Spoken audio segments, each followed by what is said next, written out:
اعوذ باللہ من الشیطان الرجیم پناہ مانگتا ہوں میں اللہ کی شیطان مردود سے۔ بل متعت هؤلاء وآباءهم حتى جاءهم الحق ورسول مبین۔ بات یہ ہے کہ میں ان کفار کو اور ان کے باپ دادا کو مال و متاع دیتا رہا یہاں تک کہ ان کے پاس حق اور صاف صاف بیان کرنے والا پیغمبر آ پہنچا۔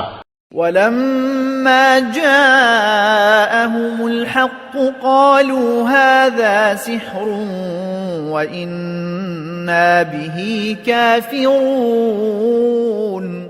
اور جب ان کے پاس حق یعنی قرآن آیا تو کہنے لگے کہ یہ تو جادو ہے اور ہم اس کو نہیں ماننے کے۔